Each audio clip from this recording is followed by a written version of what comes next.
আসসালামু আলাইকুম রহমতুল্লাহি ওবরকাতুহু। সম্মানিত দর্শক, খুব দ্রুত বাংলাদেশের স্থানীয় সরকার নির্বাচনগুলো অনুষ্ঠিত হতে যাচ্ছে। ইউনিয়ন পরিষদ নির্বাচন, উপজেলা নির্বাচন, পৌরসভা নির্বাচন এবং এই নির্বাচনগুলো যখন অনুষ্ঠিত হবে তখন সারা বাংলাদেশে রাজনীতির যে লুকায়িত শক্তিগুলো রয়েছে পুরো শক্তিটা বের হয়ে আসবে। আওয়ামী লীগের নির্বাচনে অংশগ্রহণ করবে যে কোনোভাবে হোক এবং স্থানীয় সরকার নির্বাচন আওয়ামী লীগ ছাড়বে না। বিশেষ করে ইউনিয়ন নির্বাচন, এটা আওয়ামী লীগ অংশগ্রহণ করবেই। কিন্তু সেই বিষয়গুলো নিয়ে হয়তো ভিন্ন আলাপ আলোচনা করব। কিন্তু এখন যেটি আলোচনা করব সেটা হলো ঢাকা যে দুটো অংশ, ঢাকা উত্তর সিটি কর্পোরেশন এবং ঢাকা দক্ষিণ সিটি কর্পোরেশন। এই দুটো নির্বাচন খুব সম্ভবত দ্রুত হতে যাচ্ছে। ইতিমধ্যে জামাত দক্ষিণ সিটি কর্পোরেশনে তাদের প্রার্থী ঘোষণা করেছে, এনসিপিও তাদের প্রার্থী ঘোষণা করেছে। অন্যদিকে বিএনপি যাদেরকে প্রশাসক হিসেবে বসিয়েছে, ধরা হচ্ছে বা মনে করা হচ্ছে যে ওনারাই হবেন আগামী দিনে বিএনপির প্রার্থী। তো সেখানে দক্ষিণ সিটিতে সালাম সাহেব আছেন, কিন্তু সালাম সাহেবের এগেনস্টে সেখানে যে জনতার মেয়র ইশরাক, তিনি প্রস্তুতি নিচ্ছেন এবং তিনি তার মন্ত্রিত্ব ছেড়ে কিংবা তার এমপিগিরি ছেড়ে তিনি মেয়র নির্বাচন করবেন, এই ব্যাপারে তিনি অনেক আগেই ঘোষণা দিয়েছেন। কিন্তু দল যদি তাকে মনোনয়ন না দেয়, এক্ষেত্রে পুরনো ঢাকা কেন্দ্রিক তার যে আত্মীয় আছে, স্বজন আছে, ভোটার আছে বা তার যে বিশাল কর্মী বাহিনী আছে, তারা এই বর্তমান যিনি আব্দুল সালাম সাহেব আছেন তার পাশে থাকবেন বলে আমার কাছে মনে হচ্ছে না। অন্যদিকে আরেকটি অংশ, অর্থাৎ ধরুন যে এখন এই যে মির্জা আব্বাস সাহেবের আত্মীয় স্বজন, তো যেহেতু মির্জা আব্বাস একসময় ঢাকার মেয়র ছিলেন, তো এখানে একটা যৌগিক ঘটনা ঘটতে পারে। অর্থাৎ ঢাকার রাজনীতিতে মির্জা আব্বাসের পরিবার এবং সাদেক হোসেন খোকার পরিবারের মধ্যে একটা মনস্তাত্ত্বিক যুদ্ধ ছিল এবং সেটা এখনও অব্যাহত আছে। কিন্তু উপরে তাদের মধ্যে যতটাই খাতির থাকুক না কেন, এক্ষেত্রে এশরাক যদি সালাম সাহেবের বিরোধিতা করে, মির্জা আব্বাসের যারা লোকজন আছে তারা সালাম সাহেবের পক্ষে যেতে পারে। আবার এটাও হয়ে যেতে পারে, সেটা হলো যে ইশরাক সাহেব এবং মির্জা আব্বাস সাহেবের যারা পরিবারের লোকজন আছে তারা একত্রে মোটামুটি সালাম সাহেবকে একটা শিক্ষা দেওয়ার জন্য একটা কাজ করতে পারে এবং যে কাজটি আওয়ামী লীগ জামানাতে মেয়র মহিউদ্দিনকে হারানোর জন্য চট্টগ্রামের যত লোক আছে, যেমন ধরেন ডক্টর আফসারুল আমিন, আব্দুল লতিফ, শামসুল হক, তারপর শেষে আখতারুজ্জামান বাবু, ওনাদের বিভিন্ন রকম রাজনীতির কারণে তাদের মধ্যে মতদ্বৈততা ছিল। কিন্তু 2009 সালে যে নির্বাচনটা হলো, সেই নির্বাচনে মেয়র মহিউদ্দিন সাহেবকে হারিয়ে দেওয়ার জন্য আরেকজন ছিলেন মিস্টার কায়ছার, তিনি প্রেসিডেন্ট মেম্বার ছিলেন। তো সবাই মিলে ঐক্যবদ্ধ হয়ে এই ভদ্রলোকের মানে পরাজয়ের জন্য তারা প্রাণান্ত চেষ্টা করে এবং তারা সফল হয়। আমি সেই নির্বাচনে একজন কোঅর্ডিনেটর ছিলাম। মহিউদ্দিন সাহেব আমাকে বললেন যে, রনি সাহেব আপনি আসছেন। উনি সবাইকে আপনি আপনি করে বলতেন, রনি ভাই বলতেন। আপনি ঢাকা থেকে এত কষ্ট করে পরিবার পরিজন নিয়ে আসছেন। তো তার পাশে একজনকে দেখাইয়ে বললেন, খুব সিনিয়র নেতা ঢাকার, মুখ কালো করে বসে আছে। তো তিনি বললেন যে, এই সুদানির পুত এখানে বসে বসে আমাকে এই কাজ করতেছে। ওই চট্টগ্রাম আঞ্চলিক ভাষা যেভাবে বলে। যাই হোক, রেজাল্ট আউট হলো। আমি ঢাকা নির্বাচনের একদিন আগে চলে এলাম। তো ফলাফল যখন ঘোষিত হলো, পরাজিত হলো, সেই লবিতে চট্টগ্রামে যারা এমপি ছিলেন তাদের যে কি খুশি, মনে হয় যেন সেখানে একটা খুশির বন্যা বয়ে গেছে। এই হলো রাজনীতির হিংসা বিদ্বেষ।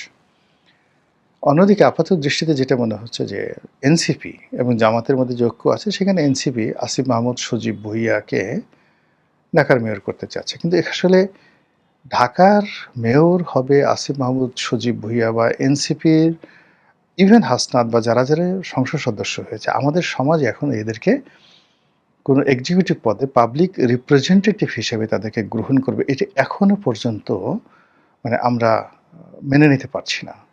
যেমন হাসনাত এমপি হয়েছেন, কিন্তু যদি মির্জা ফখরুল ইসলাম মুন্সী যিনি ছিলেন তার বিপরীত, তিনি যদি থাকতেন, হাসনাত কিভাবে হতো সেটা পরের ব্যাপার।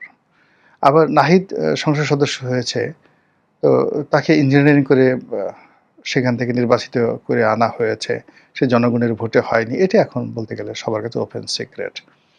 আক্তারের ব্যাপারে তেমন কোনো কথা শুনিনি। সার্জিস প্রাণান্ত চেষ্টা করেছেন, বেশ ভালো ভোট পেয়েছেন, কিন্তু হতে পারেননি। আর মাসুদের ব্যাপার কি হয়েছে হাতিয়াতে সেটা আমরা জানি না, কিন্তু যারাই হয়ে আসছেন, এনসিপির যারা সংসদ সদস্য হয়েছেন, আমাদের এই সমাজ এখনো পর্যন্ত মানে তাদেরকে এমপি হিসেবে, নেতা হিসেবে, ন্যাশনাল লিডার হিসেবে গ্রহণ করবে, এটা আমাদের মন মানসিকতা এখনো তৈরি হয়নি। হয়তো তারা যদি আরো ভালো কাজ করেন, তারা যদি আগামী দিনগুলোতে টিকে থাকতে পারেন, তাহলে হয়তো একটা সময় তারা জাতীয় নেতায় পরিণত হবেন এবং আমাদের দৃষ্টি আকর্ষণ করবে। মানে এই হলো আমাদের দেশের লোকজনের প্রচণ্ড একটা কনজারভেটিভ। এই কনজারভেটিভনেসের কারণে কি হচ্ছে, সেই বিএনপি, আওয়ামী লীগ, এর বাইরে আমরা আসলে যেতে পারছি না। আবার একটা এলাকাতে যিনি এমপি হচ্ছেন, এমপির পরে তার ছেলে এমপি হবে, ছেলের পরে তার বউ হবে, তার কন্যা হবে। এরকম একটা চিন্তা চেতনা ২য় জেনারেশন, ৩য় জেনারেশনে। এই ট্র্যাডিশনের বাইরে শুধু আমি না, ইভেন জাপানে, আমি জাপানে গিয়ে দেখে আসছি, ইংল্যান্ডে, এইভাবে পরিবারতন্ত্রের থেকেই আসলে বেশিরভাগ রাজনীতি হয়ে আসে। তো সেই দিক থেকে বিএনপির যে প্রার্থী, সেই প্রার্থী এই দুটো পরিবারের বাইরে যেতে পারছে না। ৩য় জায়গা থেকে যদি এখানে প্রার্থী করা হয়, এই দুটো পরিবার একত্র হয়ে তাকে হারানোর জন্য প্রাণান্ত চেষ্টা করবে। এখানে তারেক রহমান সাহেব বললেও কাজ হবে না। এই গেল এক বাস্তবতা। নিউট্রালি যদি আমি বলি, আসিফ মাহমুদ সজীব ভুঁইয়া, যেহেতু তার সম্পর্কে অনেক বদনাম হয়ে গেছে, তার অনেক কন্ট্রিবিউশন আছে জুলাই আগস্ট আন্দোলনে, কিন্তু প্রচণ্ড ইমেজ সংকট, প্রচণ্ড ইমেজ সংকট। এবং অন্যান্য যেমন সে মন্ত্রী হিসেবে চুপচাপ থেকেছে, যা কিছু করেছে, কিন্তু অ্যাজ এ পাবলিক ফিগার হিসেবে যেটা হাসনাত করতে পারে বা ইভেন যেটা সার্জিস করতে পারে, এটা এখন আসিফ মাহমুদ সজীব ভুঁইয়া সেই পর্যায়ে আসেনি। কিংবা নাহিদ যেটা পারে, এখনও আসিফ মাহমুদ সজীব ভুঁইয়া সেই পর্যায়ে আসেনি।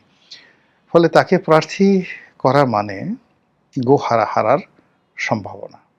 তো সেই দিক থেকে জামাত এনসিপির যে ঐক্যবদ্ধ প্রার্থী, সেই প্রার্থী আসিফ মাহমুদ সজীব ভুঁইয়াকে না করে শোনা যাচ্ছে যে সাদিক কাইয়ুম, ডাকসু যে ভিপি, তাকে করা হয়েছে। এটা কি হবে, এটা কি করে সম্ভব? এখানে দেখা যাচ্ছে যে, যেহেতু কবি নজরুল কলেজ, তারপরে ঢাকা কলেজ, সিটি কলেজ, উত্তর দক্ষিণ সিটির যে স্ট্রাকচার, সেখানে শিক্ষা প্রতিষ্ঠানগুলো বা ঢাকা শহরের যত বিখ্যাত শিক্ষা প্রতিষ্ঠানগুলো সব এই এলাকাতে। অর্থাৎ কবি নজরুল, সরওয়ার্দী, তারপর জগন্নাথ বিশ্ববিদ্যালয়, ঢাকা বিশ্ববিদ্যালয়, government laboratory school, Dhaka college, city college, এরপরে ideal college, Dhanmondi law college, Badrunnesa, Kamrunnesa, Eden, girls অর্থনীতি থেকে শুরু করে কি না আছে, এই এলাকাতে আসলে সব স্টুডেন্ট। এবং সেই স্টুডেন্টদের মধ্যে এখন পর্যন্ত শিবিরের যে যাকে বলা হয় কর্মী বাহিনী, এই কর্মী বাহিনী, সমপর্যায়ে কর্মী বাহিনী ছাত্রদলের নেই। ফলে সাদিক কাইয়ুম সে বান্দরবন থেকে বা পাহাড়ি অঞ্চল থেকে, খাগড়াছড়ি, যেখান থেকে আসুন না কেন, এবং তাকে আপনি যত ইয়াং মনে করেন না কেন, তার পিছনে সংগঠনের হাজার হাজার নিবেদিত প্রাণ যারা কর্মী, তারা বাড়ি বাড়ি ছুটবে, ছেলেরা ছুটবে, মেয়েরা ছুটবে, এবং এদের সংখ্যা কয়েক লাখ। তারা অনেকে ভোটার না, কিন্তু কয়েক লাখ। আবার অন্যদিকে দেখেন যে তারেক রহমান সাহেবের বিরুদ্ধে যে একজন ভদ্রলোক দাঁড়িয়েছিলেন, তিনি কিন্তু অনেক ভোট পেয়েছেন, এবং বলা হয়ে থাকে যে সত্যিকার অর্থে তারা ওখানে বিজয়ী হওয়ার জন্য কিন্তু দেশের বিভিন্ন জায়গা থেকে ভোটারদেরকে সেখানে ট্রান্সফার করেছেন। এবং তারেক রহমান সাহেব যদি সেখানে পরাজিত হতেন, এটা অস্বাভাবিক কিছু ছিল না। এখন সেখানে কোনো সমঝোতা হয়েছে কি না বা হয়নি, সেটা পরের ব্যাপার। তো এই ক্ষেত্রে ঢাকা সিটি কর্পোরেশন, উত্তর সিটি এবং দক্ষিণ সিটি, এই সিটি কর্পোরেশনকে কেন্দ্র করে জামাত তাদের সর্বোচ্চ শক্তি দেখাবে, সর্বোচ্চ বিনিয়োগ করবে, এবং এখানে যত রকম কৌশল আছে এই নির্বাচনে জয়লাভ করার জন্য তারা চেষ্টা করবে। সেটা এই কারণ হলো ঢাকা শহরে দুটো মানে মেয়র যদি তাদের থাকে তাহলে এই শহর তারা নিয়ন্ত্রণ করতে পারবে। একইভাবে চট্টগ্রামও তারা ছাড় দেবে না। এক চুল ছাড় দেবে না এবং চট্টগ্রামে ইতিমধ্যে তারা একটা বেশ করে ফেলেছে। ফলে সামনে এই যে ঢাকা যে সিটি কর্পোরেশন নির্বাচন আসছে সেই সিটি কর্পোরেশন নির্বাচনে যদি জামাত জিতে যায় রাজনীতির কোর্স অফ অ্যাকশন পরিবর্তন হবে।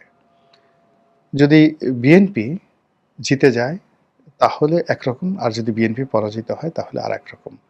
ফলে এখন আপনি যে রাজনীতির যে দৃশ্যগুলো দেখছেন সেই দৃশ্যগুলো খুব দ্রুত অর্থাৎ এই সিটি কর্পোরেশন নির্বাচনের পরে একেবারে রিভার্স হয়ে যাবে সব কিছু।